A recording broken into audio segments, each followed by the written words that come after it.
All right, let's take a look at your first homework assignment, and I'll give you a little bit of feedback on some of your work. For this very first question, the square root of 9x squared, that looks pretty good. You can go right to the final answer there.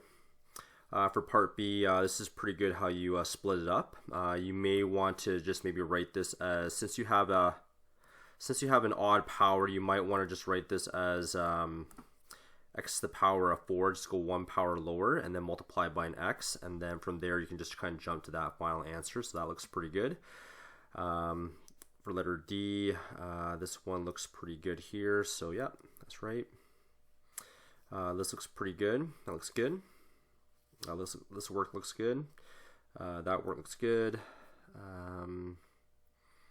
Yeah, this looks pretty good. That looks pretty good.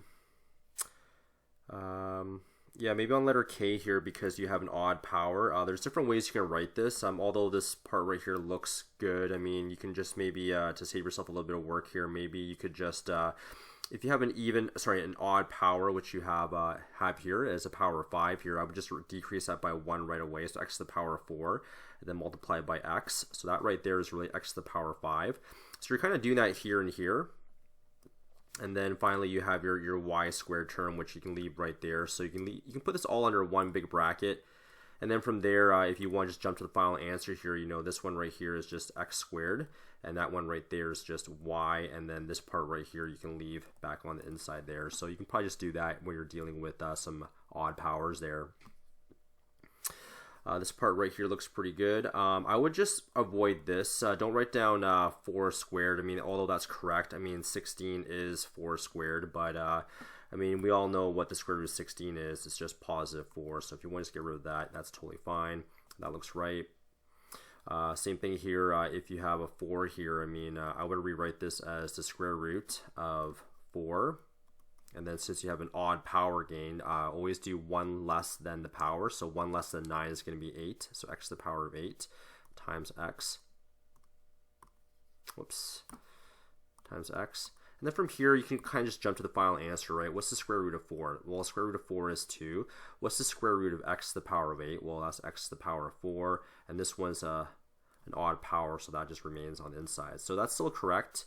But you may want to just write it as everything under one big radical sign, like we had there in green, and just jump to the final answer if you want.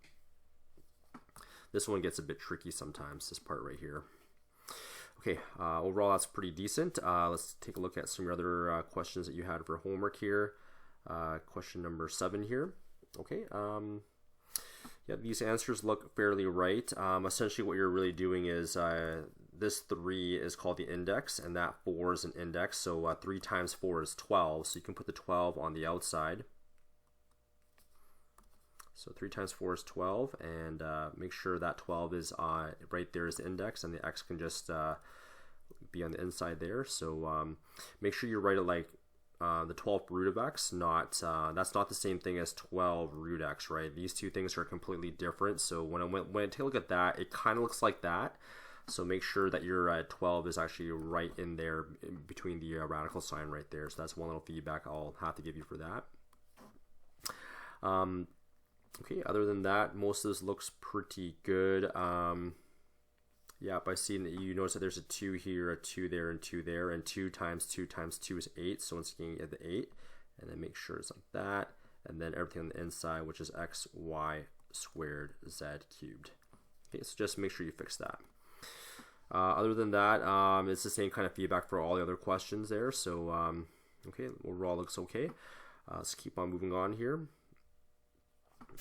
This looks pretty good. So 32 is the same thing as 16 times 2, good. Then you split it up, yep, and root 16 is 4, so that looks pretty good. This work looks pretty good. This one looks pretty good as well. I would just be careful with this. From here to here, it's not root 5, right? So that's not quite correct. We know the square root 25 is just 5, so you just jump to the final answer as a 5, and then this person, that 3 right there, just goes on the outside. All right, so this part right here, that's kind of wrong. So it's a minor mistake there. What else is okay? Let's take a look at the rest of these. Cube root of 16, yep. Yeah, so this is looking pretty good right here. This notation right there, cube root of 8 is good. Cube root of 2, that's great. Because now you know that the cube root of 8 is just 2 there, and this guy is just all that, I guess. Yeah, so that looks pretty good. Yeah, overall that looks pretty good. Yeah, that 3 and that 3 will cancel off, giving 4 root 6. Okay, good. That's looking fine. Over here, okay, quite a bit of work going on here. Okay, it's going to be hard for me to kind of give you feedback for every single question here, but what I noticed for question 4A, if you have an odd power, which we do in this case with a 3 there, I would just kind of write, for these kind of questions, you might get in the habit of just writing one big radical sign right there, and as soon as you have an odd power, which we have here, right, this is x cubed, I would decrease that 3 by 1. So anytime you have an odd power, as I mentioned from the first question, just decrease the odd power by 1. So 1 less than 3 is going to be 2, right? So write that as x squared times x, right? So x squared times x is x cubed. And then you have your even power, which is y squared. I would just leave that as y squared. So I would just kind of break that up all under one bracket. You're kind of doing it that over here. It's a bit sloppy. And then I would just not really even write that stuff anymore. I would just kind of just jump to the final answer from once you have started this thing in this part right there in purple. I would just jump to the final answer there because you can probably do most of this in your head, right? So whenever you have an even power, the square root of x squared is just x. The square root of y squared is y. And then you have this leftover x here, right? That just goes on the inside as root x. So it's definitely the same answer. I would just write it as one big radical everything under one big radical sign and just simplify right away. So same thing with question B here. I mean, there's a lot of work right here. I would just, I would avoid writing out all these steps there, and I would just write this under one big radical sign. So we have 49, which is a perfect square, so leave that alone as root 49. Okay, and then now we have our odd powers, x cubed, right? X cubed is an odd power, right? So let me kind of write x cubed over here, right? I would break down x cubed by decreasing the odd power 3 by 1. So 3 minus 1 is 2, and then multiply by x. So x cubed is the same thing as x squared times x. So let's put that underneath the bracket here. So x squared times x. And then we also have y to the power of 5, right? So y to the power of 5 is an odd power. So write that as y to the power of 5, just decrease the 5 by 1. So y to the power of 4 times y. All right, so y to the power of 4 times y. All right, so this is what I mean by just writing everything under one big radical sign. And after that, just go ahead and just find the square roots of the things that you do know for sure. So for example, what's the square root of 49? Well, that's just 7. What's the square root of x squared? Well, that's just x. What's the square root of y to the power of 4? Well, that's y squared. And then you have these leftovers, x and y, right? So that can just go underneath the bracket as the square root of x and y. So I think that's the only kind of feedback I would give you for that particular problem. Although you have the correct answer, let's just work on just simplifying our work as much as possible here. So that's my only recommendation. I can't go through every single one of these, but I mean, let's look at this one right here, the square root of 25x6y11. Okay, so if I had to just redo all that, let's just erase all this. Let's just write it as under one big radical sign. All right, you have your 25, which is a perfect square, so 25. All right, x to the power 6. Well, that's an even power, so you can leave that as x to the power 6. But now you have this y to the power 11, right? That's an odd power, so decrease that 11 by 1, so y to the power 10 times y. And then from there, just jump to the final answer, right? What's the square root of 25? Well, the square root of 25 is 5. The square root of x to the power 6 is x cubed. The square root of y to the power 10 is y to the power 5, right? So we're just kind of taking those even powers and we're dividing it by 2. And then finally, you have a single y here, so just put that underneath the radical sign as a single y. And that's how I would probably do that particular question. So that's good. And okay, let me just maybe give you some feedback on letter F as well, because we have this...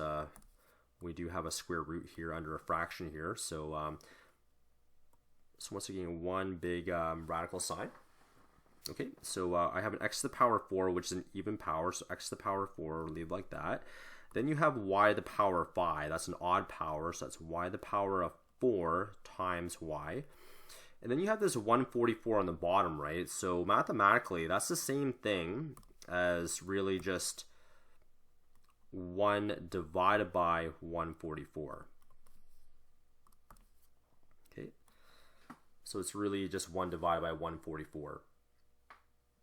And now if you don't like that, then you can put everything under 144 if you like. And let me just kind of show you how you get to your final answer now. Okay, so what I would do now is, well, what's the square root of x to the power 4? Well, that's just x squared. What's the square root of y to the power 4? Well, you just take that 4 and divide it by 2. And then what's the square root of 144? Well, the square root of 144 is going to be 12, right? But since 12 is on the, so since 144 is on the denominator on the bottom, you'd put this as a 12 on the bottom there, right? And then what's left? The only thing that's left over is y, so that goes back on the inside as square root of y. So that's another way where you could write that particular answer there, which kind of matches exactly what you have there, right? That's mathematically the same thing. If you want, you can, although this is correct, if you want, you can write this as x squared, y squared, root y, all divided by 12. That's another way of writing that particular problem.